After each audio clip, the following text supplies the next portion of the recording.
This is GKW. Welcome to another edition of Good Karma Wrestling, where the band is all back together again. Excited to have everybody on board as we come off of Money in the Bank. Continue to get ready for All In AEW and plenty of other things to dive into the world of professional wrestling. I'm Gabe Neitzel from ESPN Milwaukee with Brian Rowitz from ESPN West Palm. Catch him on ESPN 1000 in Chicago, as well as Busted Open Radio on Sunday mornings. Jonathan Hood.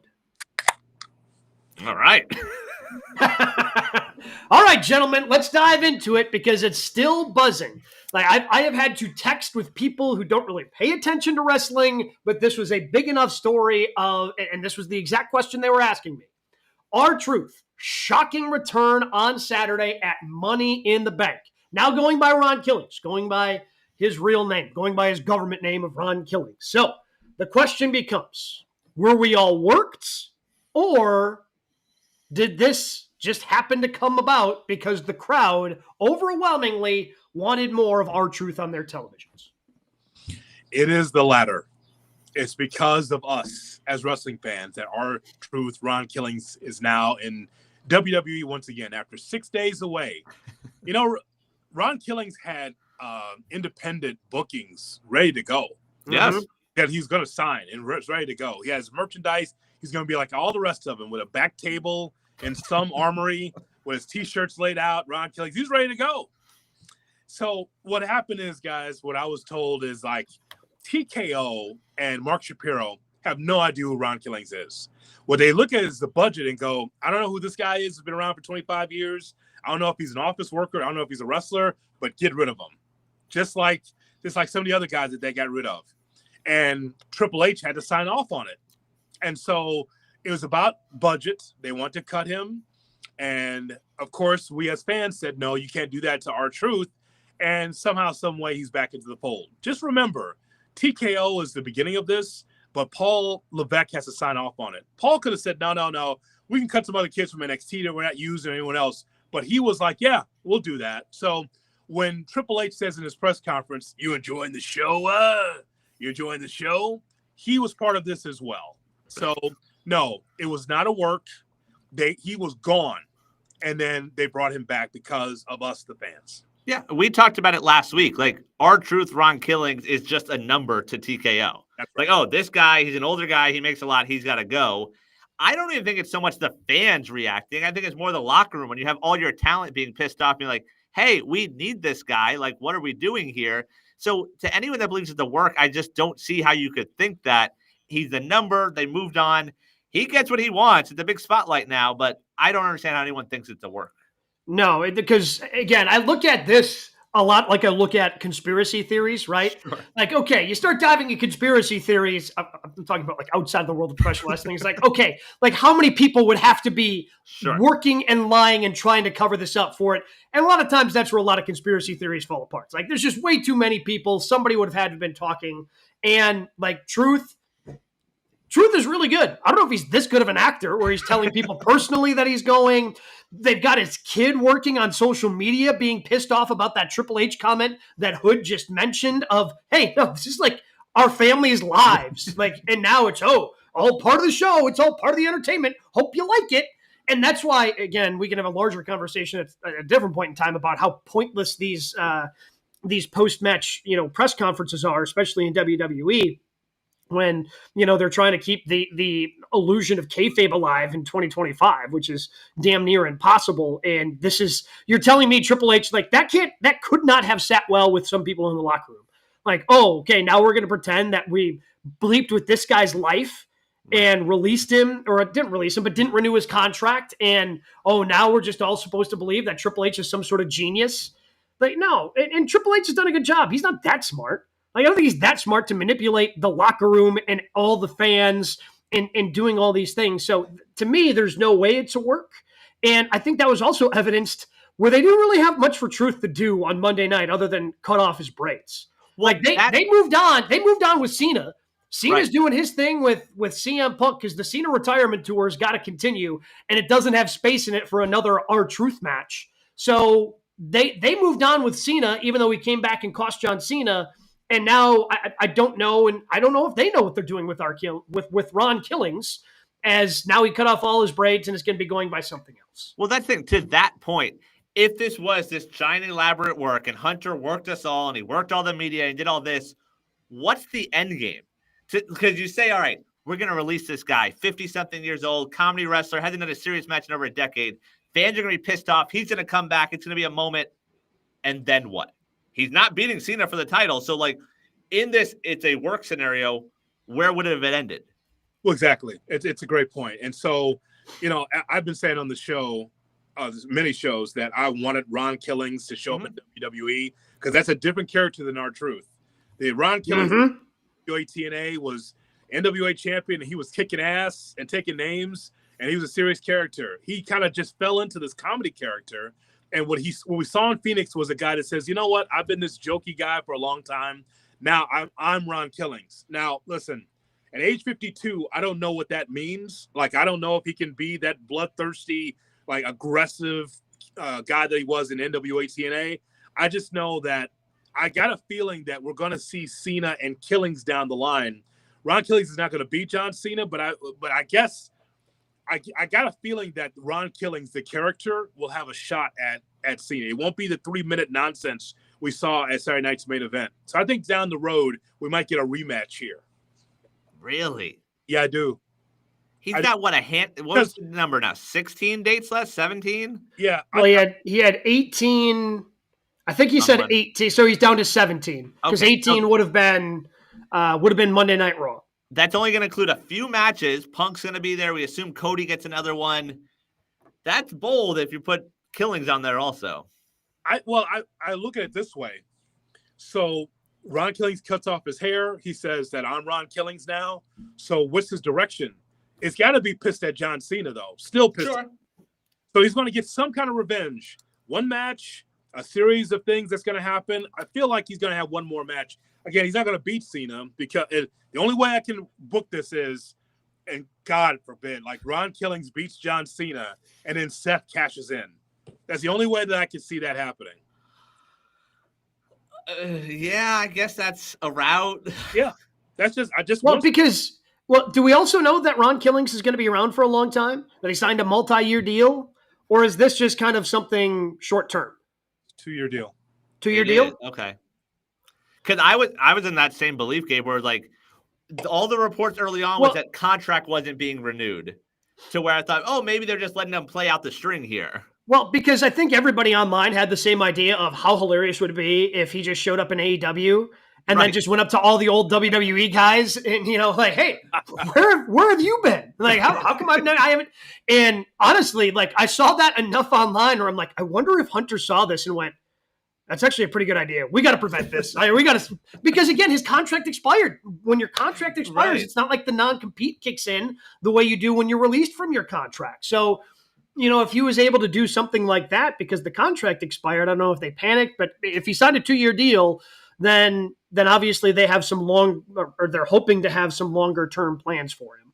I don't know. Hood, it was months ago. We joked about him turning heel, and you said this WWE fan base isn't ready for heel, bloodthirsty Ron Killings. Yeah.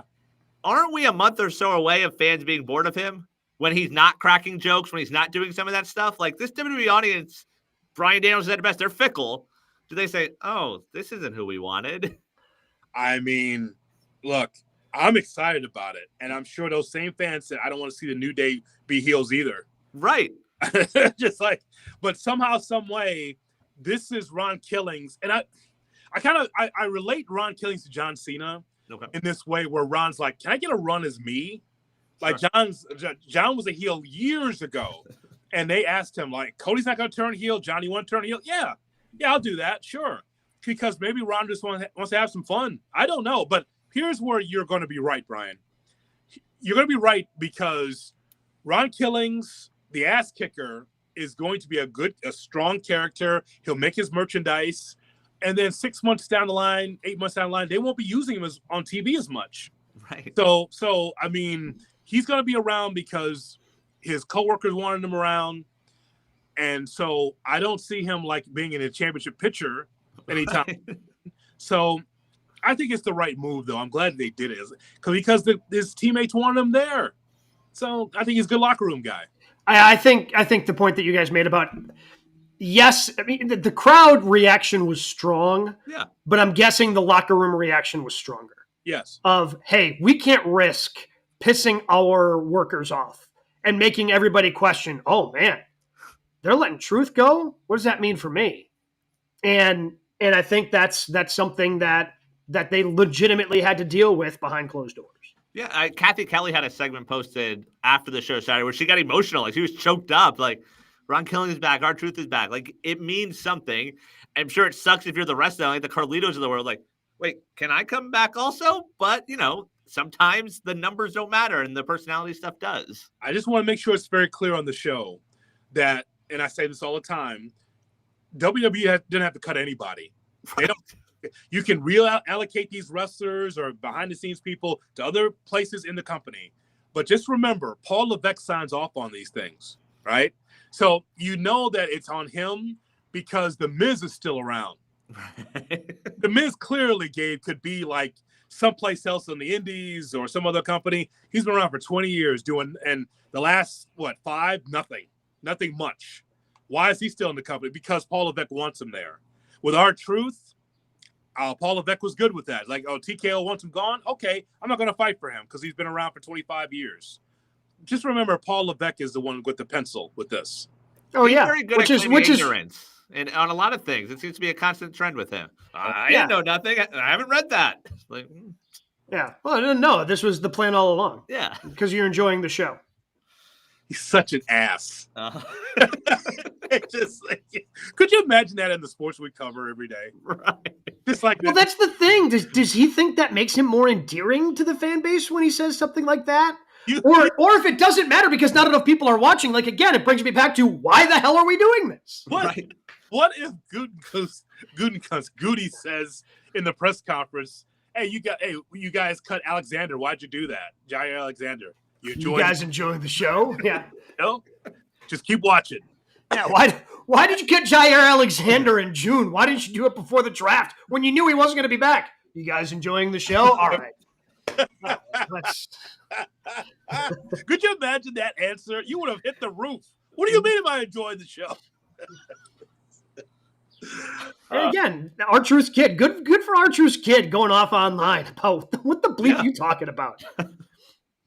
Yeah. So I look, I don't know about his long-term outlook, but I know if R-Truth or Ron Killings is pissed, he's pissed at John Cena. So there's going to be, he got him on the pay-per-view, but there's going to be more comeuppance, I think, for John Cena and Ron Killings. I do. I feel like they have no plan. A lot of this stuff they almost luck into.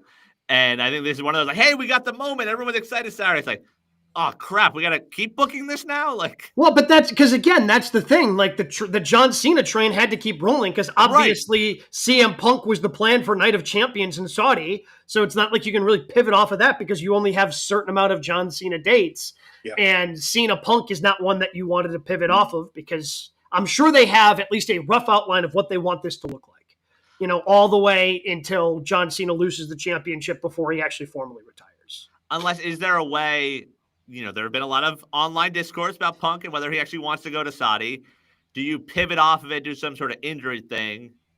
Killings goes there, and then Punk just gets pushed down the line? You do Punk at SummerSlam? Yeah.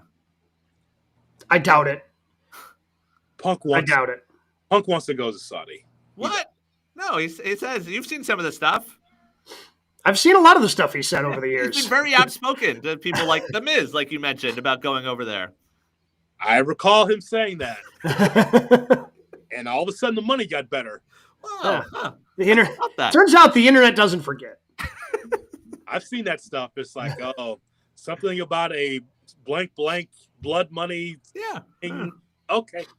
There was a Bret Hart one. I remember being in a room for an AEW press where he's like, oh, Bret Hart should be getting this dirty money and he should be wrestling over there. It's like, like, wait a minute. Well, here we are. And we've got other things we need to dive into. We call it the 3 count here on GKW, the other top stories in the world of professional wrestling. Brian, what's number 1 this week? We are officially 1 month away from All In. AEW heads to Dallas. 3 matches announced so far. Mox versus Hangman for the world title. Toni Storm versus Mercedes Moné for the women's title. And Kenny Omega versus Okada for the international and the continental Don't call it the Intercontinental. A combination match. We saw the new belt last night. The Unified Championship. Yeah, I don't even know what it's called, actually. Which I think it's called just the Unified Championship. I just think it's the Unified Championship, yes. That's not a name. I'm telling you that's what the name is. You can't tell me that's the name if that's the name. I'm not saying it's a good name. International, continental, like those words seem to just blend together. Stop. Yeah. Mom and Dad, stop fighting. So which match? Month away. I'm probably most intrigued by Mercedes versus Tony. Because Tony, just everything she touches turns to gold, and we're seeing Mercedes Moné really at her peak. Like, it took her a while to kind of rev up the engine once she got into AEW, and she's absolutely rolling right now too. To the point of she's never lost in AEW.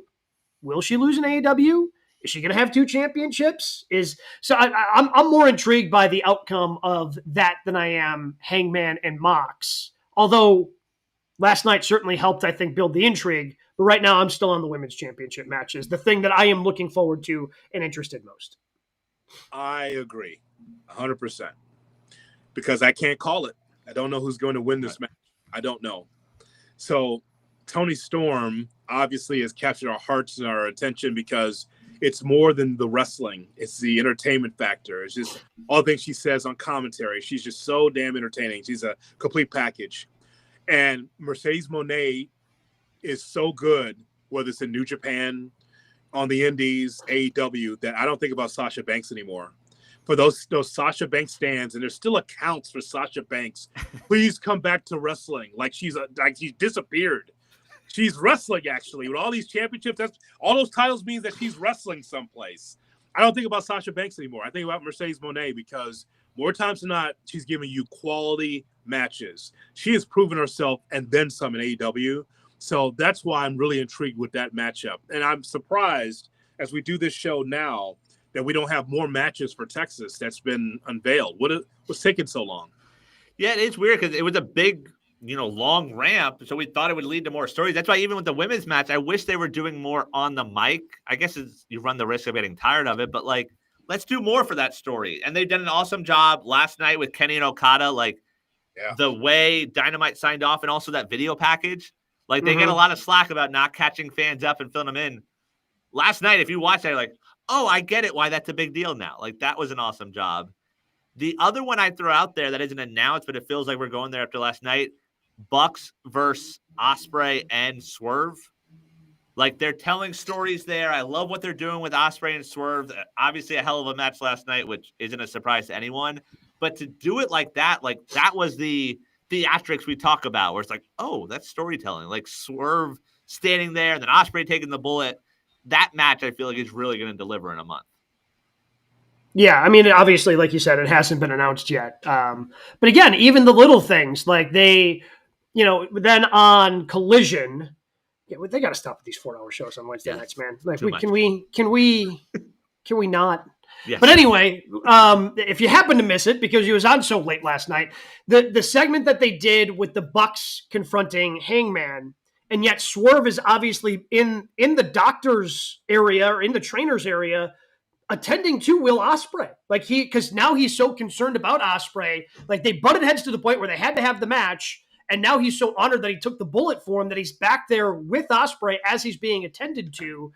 Just kind of little things in advancing storylines by doing just those little 30-second segments in the back. I think that is going to add to that match as well. Yeah, the storytelling in AEW has gotten so much better. And I hope that, once Moxley loses the championship, I'm interested in the matchup too, by the way, with Moxley against Hangman.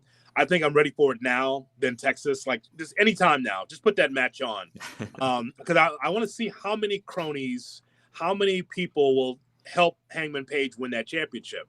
Because that's the whole thing with the numbers game. With all these things, Bloodline, what's happening with the Death Riders, all about the numbers.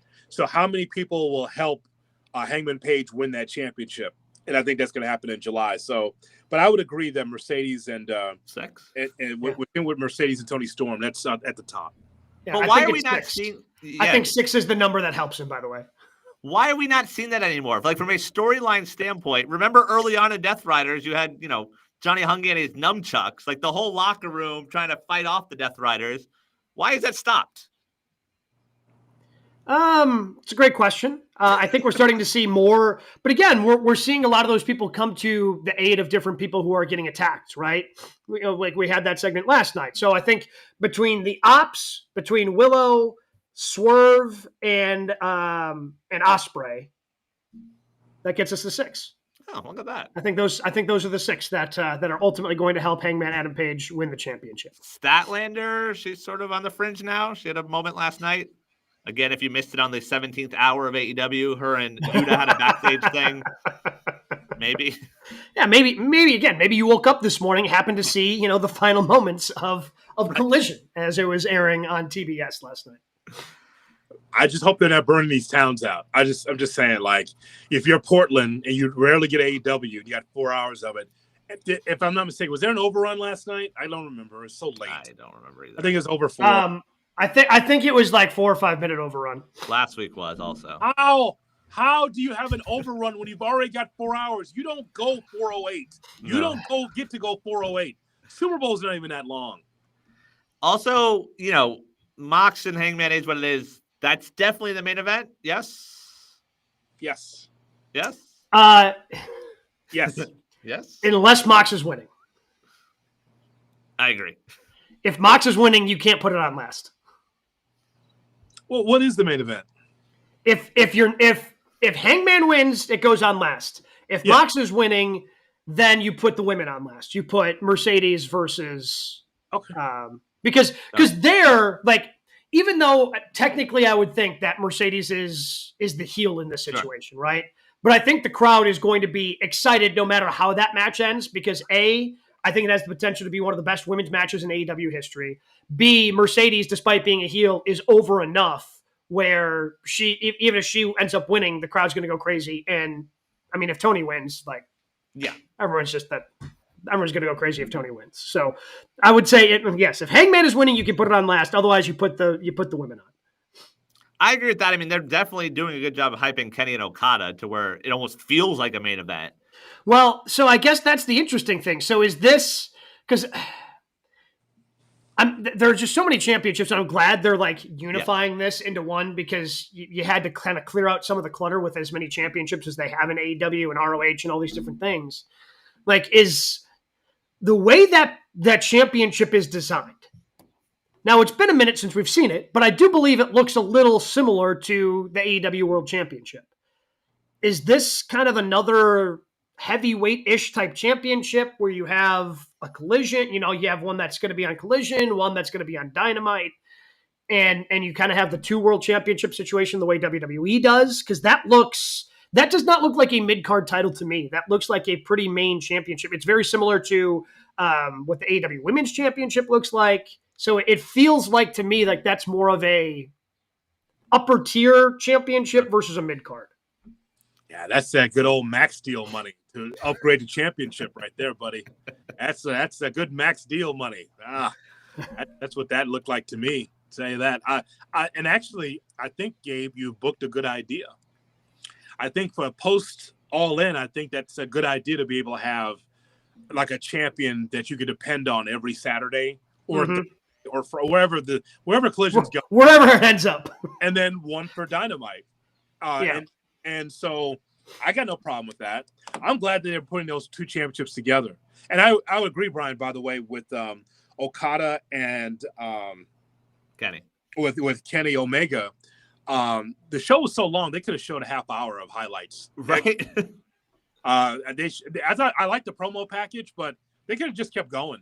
I mean, you got to fill 4 hours. Keep that thing going. But I tell you what, it was the best hype that I've seen in a long time. And I saw those matches from Japan.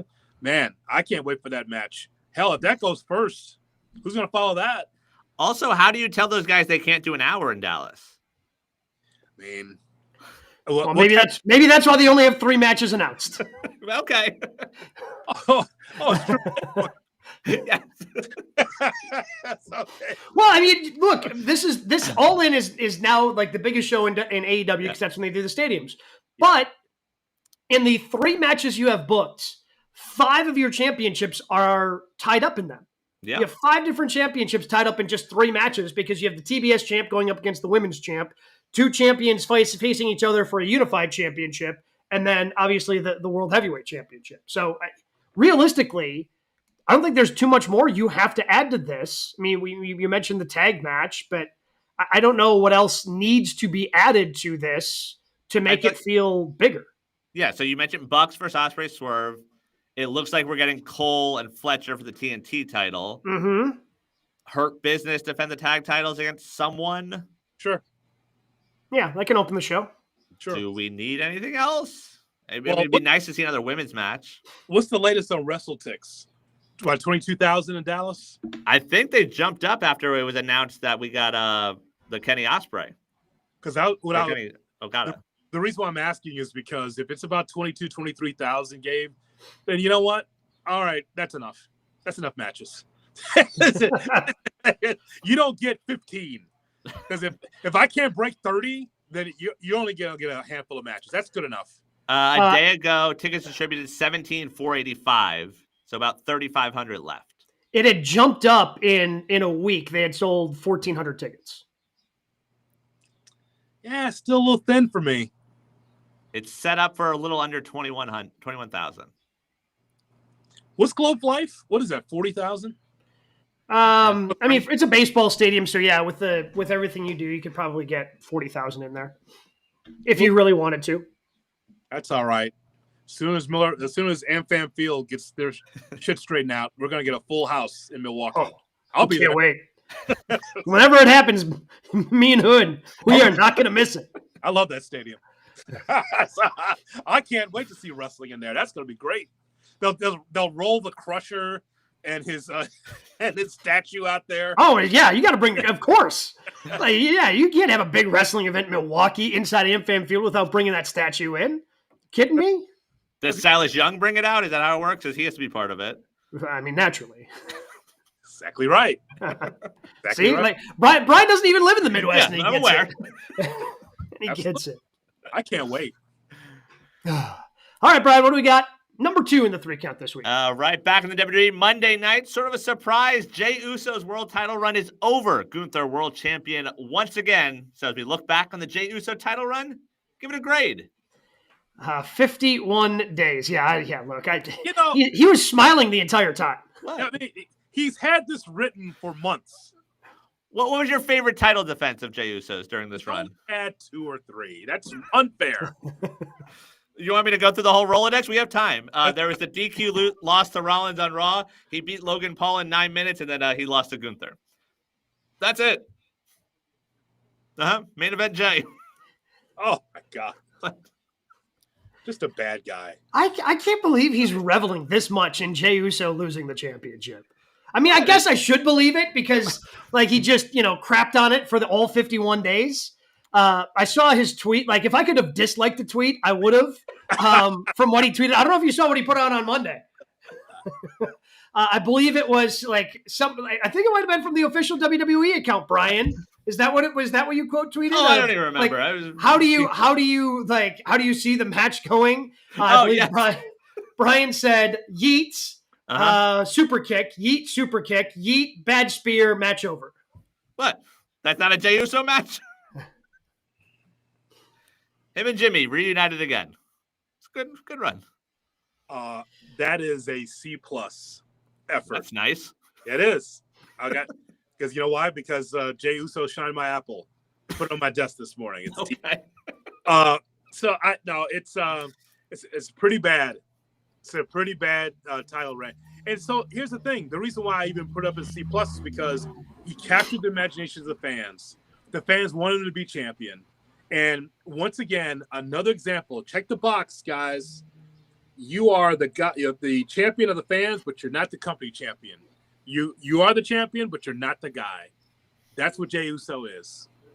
Yeah, I mean, I think it goes back to us talking about Ron Killings, where you got the moment. It was a great moment at Mania, and then Hunter's like, "Oh, we have to keep booking this now? Like, what do you mean we got to do other stuff? Like, there's pay-per-views. That's not who I wanted my champion." So D/F in terms of the actual title run, like no pay-per-view main events. There's nothing memorable about this run. And it was surprising that Gunther won. I thought it would go a little bit longer, but it added nothing to WWE programming.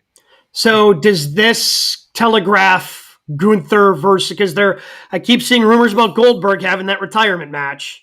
Is that part of the reason why they pulled this trigger? So that could be for a championship in Goldberg's final match? It feels like it. Goldberg's losing, right? I mean, I'd like to say yes. I mean, but the fact that you felt that, if you felt the need to have it be a championship match, I can't say that for sure. And you have to ask the question, which scares me also. Because, I mean, honestly, even though he was the champ, even though Gunther was the champ when you had the interaction between Goldberg and Gunther, like the character work there was good enough where you could have just had the match between the two of them with no championship involved. But now that it feels like they decided the championship needed to be involved. I don't know if that says more about Goldberg or what that says, but it scares me because what happens if Gunther gets hurt, a la Bret Hart, right? Like what if Gunther gets hurt and all of a sudden Goldberg has to take the win the way Willow ended up getting a win in the New Japan tournament that she was in when Mercedes Moné got hurt. Like it feels like you're playing with a lot of fire here. Rollins cash in, Goldberg wins. It even felt weird saying it. I was like, oh, I'm making a mistake talking about someone old. Like, no, Goldberg wins and then Rollins cashes in. No. Not advocating for it. I think it's a terrible idea, but just trying to make sense of it. If they want to have this match, it has to be non-title. Sorry. I mean, because if you want Goldberg, then why take the championship off of Jey? Oh, well, because of guys like Brian. Oh, okay. Yeah, I can get behind this. Is Brian's fault. Yeah, I'm in. Guys like Brian. That's the reason why. It's because of Brian. Sorry, I like wrestling. My bad. Oh, well, no, bro. Yeah. You know what? You and Cena ruining wrestling every. That's what you guys are doing. You too. No, all the championship booking, all of Hunter having no foresight. Heel turn, Jey Uso wins. You're like, now what? Like, it's not Mania again? Like, Vegas again. Like, that's the issue. Yeah, we can get to that later. Was the spear that Jey Uso gave on the table at Money in the Bank, is that the best spear he's ever given? I would say yes. Okay. I would say yes. Because watching that, my first thought was, I think even Brian could appreciate that spear. Yeah, but also the issue is Braun Breaker is delivering spears on the same shows. Yeah. So it's like, look, that's what it's supposed to look like. Yes. Yeah, well, I don't even know if that's what it's supposed to look like, but that's just with Braun, that's what it looks like. It looks awesome. Well, if AEW did that, boy, the criticism they'd get. Same move in the same match in the same show. Oh my God. AEW does that all the time. I for Jey Uso, he was always booked as an underdog, even as champion. Leading into it, as you recall, just like, I don't know if Jey can do it. You know, I'm scared of Gunther. You win the championship, and you're still booked underneath. And then this whole lead up, it was like a bright, glaring light. Boy, Jay's taking a beating leading up to this matchup on Monday. Could he win? Why couldn't he win? Why didn't he? It's because he's never the guy. He's good for T-shirts. He's good with the kids, but they never gave him the real opportunity to have a run at this thing. And so I think that's unfortunate for him. It feels like the story they were trying to tell. And I think they could have done a better job of it Jay just got too distracted with too many other things. Sure. Right? Like, you've got this championship coming up on Monday, yet you're involved with Sami Zayn. Now you're involved in this tag team match that ends up, being chaotic and everybody's eating spears all over the place. I feel like they needed to lean into that more. Maybe they felt like if they leaned in too much, it would give away the surprise ending of Monday Night Raw and Gunther actually winning. But I feel like there was something, like you could have leaned into that and had a better story, and therefore the outcome feel a little bit better than it ended up being. Yep, no, I agree. I mean, I was expecting a cash-in Monday. Like, ranking everything, Gunther just winning the title clean was bottom of the list in terms of potential outcomes on Monday. So I was surprised by that, which is a good job by the booking. But, yeah, when he's involved in all this other stuff, there's no storytelling. Like, it was just missing something. And the same way Cena's run right now is just missing something. They're just playing off the nostalgia. Like, the top of the card right now is severely slacking when it comes to the WWE. Yeah, what happens to your company when you don't have the bloodline leading? Right. See, where's the other stories? Nothing's more powerful than the bloodline story. But then again, you're trying to say, okay, can we do something without the bloodline? Clearly not. Right. Having a hard time. It's good, but it's not great. It's not spectacular. I mean, the biggest reaction Saturday was Jacob Fatu. So, like, bloodline adjacent, like, sort of bloodline-esque. Like, that was the biggest reaction of the night. Yeah. Well, I mean, him turning on Solo was chef's kiss. It was very well done. Very well done. Gunther winning via sleeper said a lot about Jey Uso. Right? Well, after doing 5 minutes of exchanging sleeper holds. Right. Like, it was a match I grew up with. Yeah. That's what I saw. The sleeper, the ender for Jey Uso. I'm like, wow. You put to sleep his dreams of ever being champion again. That's what happened. When we saw him go out for that third time with that third limp arm, I'm like, yep, that's the last time you'll ever be world champion. And it's too bad they did not give him a good enough run. And that's on Triple H. Yeah. That's just, I mean, to me, Gunther's great. But, man, Jey Uso just went out in a whimper. Wasn't the IC title run also short? Yeah. For Jey? Yes. Yeah. He was short, as was his last tag team run with Cody Rhodes. Yeah. Yeet. Yeah, he's selling merch. Great job at that. What's number 3, Brian? All right, it was also announced in the world of WWE this week, King and Queen of the Ring will be headed to Saudi Arabia, Night of the Champions, Saturday, June 28th. The winners will get future world title shots at SummerSlam. So who should be your King and Queen of the Ring? All right, so let's start on the men's side. So there are qualifiers to get into the semifinals on both Raw and SmackDown.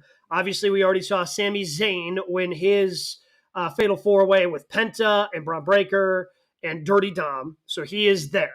So the other matches that we have remaining on the men's side, from SmackDown, Orton, LA Knights, Malachi Black, and Carmelo Hayes in one match. And the winner of that match is who's facing Sammy. So, yep. And then you have Cody Rhodes, Damian Priest, Andrade, and Nakamura as the other SmackDown match on the other side of the bracket. And they will take on the winner of Sheamus, taking on Rusev, taking on Big Bronson Reed, and a mystery man who will be announced at a later date. So starting on the men's side, taking a look at all those, who is going to come out with a championship opportunity against Cena, or I guess don't have to completely eliminate Gunther, but who gets a championship opportunity at SummerSlam? So that's Sami Zayn, right? Because when he goes to Saudi Arabia, he gets a really big reaction, as we know. And so he keeps mentioning to Karrion Kross that, I'm going to be world champion. So there's a reason why I keep saying that. It's because I think he's going to vie for a championship opportunity. I think that's number one on my list for the King of the Ring to be able to wrestle for the world championship and lose, of course. Yes, I am ready to be teased again. I'm ready to be let down again. I do think it's Sammy. I think the opponent, you mentioned Karrion Kross, I think he's the mystery man. Like, maybe you talk about listening to fans. Oh. I think they listen. Karrion wins. It's Sammy versus Karrion. Sammy gets the win, and then I'm let down again because is Sammy going to do it? Is he going to beat Cena? And he's not going to beat Cena. Well, I don't think he would take on Cena. I think he would take on Gunther. Do it that way? Well, as much as I love Sammy, and I love him, not like you, but Sammy, both of those. Sammy Cena doesn't feel like it's closing out the show at SummerSlam. But there's a story like the Sammy debut, the shoulder throw out. When sorry, Hood. We've been giving away tickets all week, bud. What do you want from me? I watched that in Milwaukee. I'll see that with some ribs and a turkey. Oh leg. Yeah, hell yeah. And Gunther might not even be champion by then, so Sammy versus Goldberg doesn't make any sense. Sammy versus Goldberg. No, that hurts to say. I think based on how Triple H books, I totally got Money in the Bank wrong. I didn't think it would be young upstart Seth Rollins, big Money in the Bank, or the young and up and coming Naomi, as Brian mentioned, who predicted Naomi could win. So I'm going with Sami Zayn is my number one choice on the men's side. You mentioned it. I think that what ends up hurting me even more, though. Sammy wins at SummerSlam, and then Rollins cashes in right away. So he's finally champ, and the run's over in 30 seconds.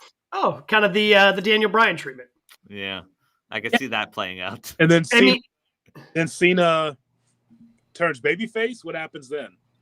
They haven't figured that out yet. Okay. Just get us to Boston. I'll call The Rock, and I'll ask what's the right. I mean, yeah, you start running through the list of competitors here. Like, honestly, if they didn't attach the championship aspirations to this, like I could have seen, again, before he lost, like Braun Breaker, that'd be a nice feather in his cap and a nice feather. Oh, they've got the King of the Ring over there, but obviously he lost. So, like, realistically, I mean, they're not getting Orton a championship opportunity. Same thing with Knight, Black, Hayes. I mean, Cody Rhodes, sure, but he doesn't need to win to have a championship. And it makes more sense if he were to lose one of these matches, leading in to have his come back. And when he eventually beats Cena, makes sense. They're not going to give it to Priest again. Andrade, no. Nakamura, no, heavens no. And Sheamus, Rusev, and Reed, like none of those guys are world championship material. So Sami Zayn fighting for a world championship like makes the most sense on the men's side. It just makes absolutely the most sense. So on the women's side, we already have Roxanne Perez, who advanced by winning her match over Kairi Sane, Liv Morgan, and Rhea Ripley. On the SmackDown side, the Perez will get the winner of Jade Cargill versus Meechin versus Piper Niven versus Nia Jax. The other SmackDown match is Charlotte Flair, Alexa Bliss, our favorite, Chelsea Green, and then Candice LeRae. And the other Raw match is Asuka, Stephanie Vaquer, Rodriguez, and Ivy Nile. Who ends up getting that championship opportunity over on the women's side? So why is it not Stephanie Vaquer? Talk me out of that. That makes sense, unless the other argument I would have, and this could be a final matchup, is Jade ready? Or she's still not done with Naomi? Doesn't feel like she's done with Naomi. Yeah, and so that would mean Jade, if she won Queen of the Ring, she would take on whom? Tiffy? Right? Yes. Mm-hmm. She's SmackDown, yeah. She's SmackDown. Although, I mean, none of it. Yeah, I know. Yeah, take on Tiffy. I don't know about, maybe not now, but soon for Jade. What if that's the Money in the Bank scenario? Jade beats Tiffy at SummerSlam. Naomi cashes in right away. I love that. So Jade gets a moment. It's on a title run. Naomi, then you continue that storyline. Yeah, I love that. I like that a lot, actually. I mean, yeah. Steph Vaquer makes the most sense to me. Yeah. Like, I think the way that she has been presented and the way that crowds react to her, like, she is, of the recent women call-ups that they've made, she seems to me like the most ready. I just look at that list that you just threw out there, like all the qualifiers. It's like Alexa Bliss, and I know people still love her. She seems so down the line to me. Sure. Like I don't see her like with championship gold anytime soon. I feel like the character is kind of spinning its wheels. Charlotte Flair in the same way. Charlotte gets TV time, but I don't see her on top anytime soon either. Yeah, but also because she's Charlotte, like she doesn't need to win Queen of the Ring. Like she's Charlotte Flair. If you want to put her in a championship match, you can. Well, she's Charlotte Flair. Put her in a championship match. That's the crazy part. Is like you listing out all these names. Like it is a very deep roster. They just don't utilize all of them. Yeah, Roxanne Perez, as Gabe just laid out, had a nice win. She tried to help Liv Morgan. By the way, I know that people. I know Liv doesn't see it that way, but Roxanne tried to help Liv Morgan, and Roxanne comes out with the sneaky victory, especially when Rhea Ripley was a favorite to win it. So that's a feather in her cap. That they like her a lot. Yeah, I thought she was the one to eat the pin because you look at a lot of these 4-ways, they're exciting. It's like, all right, here's this person's job. Ivy Nile, Candice LeRae. I thought Roxanne was sort of going to be Piper Niven. Yep. So people like that. Yeah, if I'm Piper Niven, I'm talking to the people in the back and go, this outfit's too hot. I am sweating my ass off. And can I take this jacket off? Do you understand how hot it is under those lights? God, they must be just absolutely just burning up in those suits. That's so bad. I always felt bad, by the way, for the Big Boss Man. Every night with that shirt and those pants and like the whole crossing guard thing, like he had to be just dying in there. Like, he was a sweater. Yeah. Not like IRS. He was a big sweater. Like Rotunda, he'd sweat through that whole outfit every night. But I mean, that's got to be tough. Even had to wear a tie. That's rough. Oh, that's tough. All the way to the top too. Yeah. Oh, man. What do we have in news and notes this week, Brian? All right, we sort of alluded to it. We finally know when and where WrestleMania 42 will be taking place, April 18th and 19th of 2026. And it's going back to Vegas to Allegiant Stadium. First time since Mania 4 and 5, which were both in Atlantic City, that it'll be hosted in the same city. So Vegas just gave him a bunch of money, right? Uh-huh. Like that's how this happens, right? Because like for Michael Cole to be like, come on and be like, oh, there's been a lot of where's WrestleMania going to be? A lot of those questions, like, pretty sure I was watching on this very here program that you guys do. Pretty sure I saw The Rock announce where WrestleMania was going to be. Yeah, maybe weird. I imagined that. I'm pretty sure I saw. So you guys are the ones who created the confusion because you're moving it because you already announced when it was going to be, and it's different dates. That's on you for believing any Rock segment. Don't you know those mean nothing on TV? That's just filler. Like heel turns, Mania dates, none of that matters when Dwayne's on screen. Well, I just assumed that, Mania would be locked in, but apparently not. And he just, actually, we're going to give you a different, we're going back to Vegas. This is a bold move to take all this money up front because the ticket prices were so outlandish that even Randy Orton went, whoa, right. That's what we're charging in a video online. So if you're chasing that again, I can't imagine wrestling fans are going to be happy ponying up that type of money in a second year. Okay, you're getting a lot of money up front. That's great. But are you going to piss off your fan base in the interim? And that's what WWE needs to be careful of here. But again, that's not a WWE call. This is obviously a TKO call, trying to make as much money as you possibly can. Nick Khan, who's a Vegas guy, pretty much begged for WWE to go back to Vegas. And I've been reading, and I'm sure you two have as well, about how Vegas is struggling because they don't get the international money anymore. Yeah. It's all domestic. Like, I'm not sure how much domestic money versus international money that WWE got for this last WrestleMania, but I can't say they was overly successful, especially based on the ticket price. That's one. But also, they told us, though, it's the most money they've ever made. But they lie. And so I would just say that I don't see those ticket prices going down anytime soon. And I'm not sure domestically, especially in our country, how many people are coming from wherever, all over the world to see WrestleMania like they once did. So that's a problem. So Vegas as a whole is struggling. Not just WrestleMania. They're having a hard time bringing people in to be able to make sure Vegas is as lucrative, as successful as they once were. Well, Vegas's problem is it used to be affordable. Like you could go and hang out there because they wanted you to gamble. But now it's, everything's just so damn expensive in Vegas. And that's a problem. That's why they're struggling. That's why. But again, I'm going to be interested to see how many people are going to want to go, yeah, that worked for me as a fan, because it seemed like fans were not happy. Brian, you were there. Yeah. I mean, I'm guessing once the show started, obviously the fans were fine, but it did not seem like, again, I'm leery because it's basically only online reaction, and turns out people online like to bitch and moan. Right. But it did not seem overwhelmingly positive from a fan perspective being in Las Vegas. Well, that's the weird part. Like for me, I personally love Vegas. It's literally a yearly trip for me, being a Raiders fan. Places like it's one of those places we go to every year. I didn't see a lot of it there on site. People were at the shows. The indie shows were full, and we're bouncing around. A lot of them are the same casinos. Nothing was too crazy in terms of transportation. I never had a hard time with Ubers or whatnot, but This feels like they think they're on the level of the NFL. We always talk about the NFL's invincible. Like, oh, yeah, we're going to play on Wednesday nights. We're going to play on Christmas. Like, you're going to come watch us.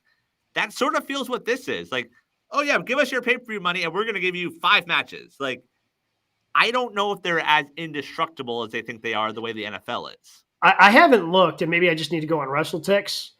I think their first Rude Awakening is going to be the 2-night SummerSlam. Yeah, but if they give you something good, like... But we just went over it, man. Betting. Well, but again, I think WWE can deliver something good on one night. I don't know if they can do both nights.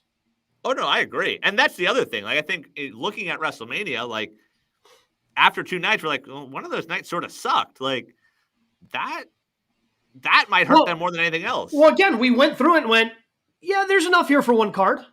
Right. And now we're going to be doing that again for SummerSlam. So, again, running these 2-night shows, now everybody's supposed to flock and go to a stadium for SummerSlam. Flock and go to it. Looking at WrestleTix, I'm skeptical. I don't think they've released – I think they've only released combo tickets so far, but it's set up right now for over 87,000. Okay. Good luck. They're going to announce 94,000, but that's what's set up for. 93,173. Thank you, Pontiac. Well, and Brian, you were at that WrestleMania. Wasn't that a disaster? People trying to get home? Oh, yes. But that's all the time. I feel like that's any of these big shows. Like getting out of these places. Philly was a lot worse for me, but also I guess I walked out of Vegas. Like Philadelphia, there was no getting out of the link. Like if you wanted an Uber, and driving costs a lot. Like I literally had to walk over. There's a casino nearby. I was like, I guess I'll hang out here for the next hour and a half before finally it's like, oh, it's not $250 for an Uber down the street. Yeah, that's pretty tough. All I can say is that AEW, for the amount of matches that they put on, quality matches, they could do a 2-night event. They just don't want to see the attendance at the end of the night. Right. No. that's the only thing. Like they could have 2 great nights of wrestling as we all know, because they're all bangers. But for WWE, it's just that the product is hot. And when I say the product, it may not be the in-ring. It's just that the whole thing, with the fans and the celebrities and everything else, that's why people want to watch. And it ain't because the wrestling is just like superb at the top. They are about the moments. And you can only have so many moments before at some point you got to put on some matches. I know they're about the moments. It's about what goes viral and all that kind of stuff. But at some point, yeah, you got to have some bangers because that matters in wrestling. Well, speaking of those moments, one of the moments of the weekend, Worlds Collide, WWE and AAA. One of the guys that took off, Mr. Iguana, one of the biggest stars out of the weekend, got a video package on Raw, an NXT appearance, and apparently merchandise already doing very well for Mr. Iguana. What's the end game for Mr. Iguana? It would have been with R-Truth. That would have been a great segment. But now he's on Killing. Truth Iguana tag team? Yes. Not impressed, Hood? Hood seems out. Did it landed on his shoulder? No, it's right up my alley. No, I think Truth Guana would have been just fine. Yeah. Actually, when it comes to these things, usually you look for the Miz. Miz is putting somebody over. Miz, right. Miz Guana. I can see that happening. Sure. As far as Worlds Collide is concerned, sure that got over because it was so unique. Like he's wrestling. I mean, this is no different from Mr. Sacco. It's no different than like the thing that Cobra I had. The Santino, yeah. Cobra. Same thing. And people love a gimmick. That's all it is. And by the way, like I heard on the broadcast how much kids love that in Mexico. And that the merchandise is through the roof for Mr. Iguana. So we love the wrestling, but also we like some of the silly. And by the way, what's great for Iguana, he can go. Yeah. You mentioned The Miz. There were reports recently he unfollowed WWE on all of social media. Well, he took to Instagram to say all of that is fake. He doesn't know where any of that come from. He did just drop Miz Golf on the WWE YouTube, so maybe a Gabe Neitzel appearance in the future. Yeah, we can only hope. Maybe we can get an interview with The Miz out on the golf course. We have a great golf up here in Wisconsin. I'd be happy to host him at one of our great golf courses, so we can figure that out. Yeah, I mean, The Miz is going to be a WWE life. Like, you brought this up earlier, Hood. Like, The Miz does whatever Triple H asks him to do. Oh, need someone to go, do an interview? Yeah. Oh, need someone to do a reality show? Sure. oh, now he's doing a golf reality show on the YouTube page. Cool. Like, Miz isn't going anywhere anytime soon. He is going to be there forever. So why did he take his wrestling off of his social media? Yeah, ignore that. I don't think he did. I think he's saying he didn't. Yeah. I went through his timeline. I don't see anything about wrestling. What about his bios? Does it say WWE Superstar on it? I don't think so. He said he hasn't updated his Twitter in 5 years, and all of a sudden people are noticing. He'd update stuff, but it doesn't have any WWE stuff. Well, you know what? Actually, he doesn't have to because he hasn't done shit. Yeah, like, so why would you have anything? When's he supposed to? When is he supposed to post his latest match? When the hell is that? Just like his whole situation with whatchamacallit. What's his name? Carmelo, yeah, big hot tag team on SmackDown. Don't miss. How come that's not on there? Oof. No, I think that's noteworthy that he has nothing. He works for WWE. He has nothing about WWE on it. That's strange. Yeah.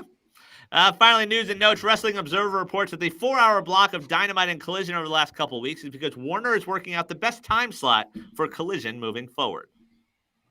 That's Thursdays at 7 Central, I think. Right.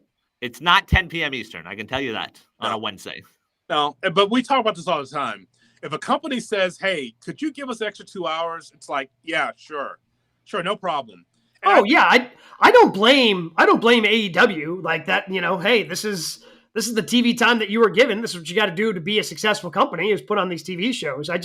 That's on. And look, I guess, War Brothers Discovery has their own issues. They're splitting into 2 different companies, and who the hell knows what's going on and what they want and all these different things. But having 4 hours of wrestling is not good for anybody. It is not. It's a cost savings for AEW though, because all right, here's Dynamite, here's Collision, one truck, all the wrestlers here, and it wears out the fans. Like, I couldn't sit there for 4 hours, and I love wrestling. I'd watch it when I got home, but I could not sit there for 4 hours. Good on whoever was there for the final 4-minute overrun. This guy here, Brian, he was, that's for sure. No, I would just say that my prediction is that it's going to be Thursday at 7 o'clock. Great. At Central. That's what I think it's going to be. Because again, many people don't have Access TV, so that's not even a organization that would go against you. You don't have to worry about ratings there. You just run it. It's an open date. What about I don't remember who threw it out there. There's no wrestling on Mondays on cable. I threw that out there. Made it. I said that. Someone's going to run Monday nights on, and again, the world has Netflix, but someone's going to try it, I think. Yeah, the problem is when you hit football season and go up against Monday Night Football. And you do know that's going to be the NWA that tries that. On Roku. Right. The history of this show, we've been waiting for the NWA to get a deal. Hey, we're on Roku. And then the fart in church. I think I know where to find that. Like, I don't know where to find access. I think I can get to a Roku channel. Oh, I can. Yeah, I've got only on one of my TVs can I do that, because one of my TVs has Roku, the other one does not. But I can watch it. At least I can't watch Access TV on any of my televisions. So step in the right direction. All right, boys. I love that Roku deal. It's funny. Was that what he talking about when he was talking about top top of the line network that he was working on? Tomato. Matches of the week, obviously, Ospreay versus Swerve, I think, is going to be on everybody's lists. Those guys are good at what they do. Yeah. Can we go back to AAA and talk about Vikingo against Chad Gable? Bravo. It's the best Chad Gable match I've ever seen. And I think that it's funny, once again, Chad Gable can't get over as Chad Gable, but as Americano, absolutely, thumbs up. Americano, more over than Chad Gable. And then I thought Chad Gable against AJ Styles was a solid match as well. And again, Chad Gable not over, but Americano is. Yeah, because Americano beat him, but Chad Gable lost. Does he regret re-signing? Chad? Yeah. No.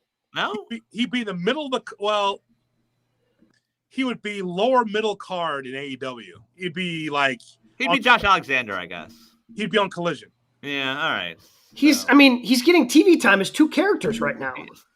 That's why I wanted him to win the briefcase as Americano. So you had the moment where Chad Gable tries to cash in. They're like, no, you didn't win this. Like, the guy with the mask won it. Great bit. Actually, we are the Chad Gable of this company. A compliment? On multiple shows, one check. so there's that. Did you guys see that? So they're selling the Grande Americano. I saw this online. They're selling the Grande Americano mask, but on like the barcode tag sticker that's on the bag that holds it, it says Chad Gable mask. Yes. What the hell? Yeah. The best. The other author from Raw, I enjoyed the Sammy, Dom, Braun, and Penta 4-way. Yep. Yes. Yep. That was a good one. I like Roxanne Perez and Liv Morgan and Rhea Ripley and Kairi Sane. I would ask both of you guys to go back and rewatch the Queen Aminata Tekla match from Collision. Please go back and watch that. As a friend, go back and watch it because there's something wrong that happened in that matchup. Oh. Yeah. So it's funny because like Queen Aminata is like the biggest jobber in AEW, but she does jobs in that she like does really good matches with the new women who are coming in. Like they'll give them 10 minutes and it'll be a really good 10 minutes. You're telling me that's not the case here? No, what you described is correct. However, we got classic case of boo-boo face from Queen Aminata. Oh. Now, you saw how physical that match was. Go back and watch it. I want GKW viewers and listeners to go back and watch this. It's a little stiffy. A little stiff. Oh. You notice. Go back and watch it closely, and then watch afterwards. Queen Aminata, after losing, walks out. No selling. No, on my head. She walks the F out. That is surprising because she's like the Brian Cage of the women's division. Great match every time, but you know who's winning. That's a great win. I mean that in a nice way. Yeah, I'm sure. I'm sure that's exactly how you meant it. Yes, you meant it in a very nice way. Did you guys prefer the men's or women's? Who did the better Money in the Bank ladder match? I don't love either, honestly. I would say the women's. Yeah, I like the women's better more than I like the men's as well. Yes, I like the women's a lot better. Again, I guess I was sour on the finish for Seth Rollins. I'm like, you don't need the briefcase, but they could tell a story with this because I thought Penta would be cool sneaking in, with the briefcase slowly down the aisle. But it tells a story for Seth because Seth is sometimes. I told Brian this last week. I said, when you have a faction, there has to be a reason why you're a faction. There's got to be a reason. The centerpiece of the faction is now we got a guy with a briefcase. You don't want to be like the AEW groups that are together, but they got no cause, right? The conglomeration, for instance. They got Mark Briscoe. That's their cause. That's good enough. No cause. No. I still every week will say that group needs a name, the Seth Rollins group. Yeah, of course it needs a name. It absolutely needs a name. Give me something. I will say that, again, for the WWE, it's fine that they did this, they put the men's match there, but the Bloodline wasn't popular because every finish was a schmozz finish, right? Like, I understand it's a no disqualification match with the ladder match. Yeah, you're going to have people interfere on behalf of Seth Rollins. It's just, the whole thing breaks down, right? Like, the whole thing breaks down. Well, maybe don't do that knowing that you're going to the main event and R-Truth is going to interfere in that tag match.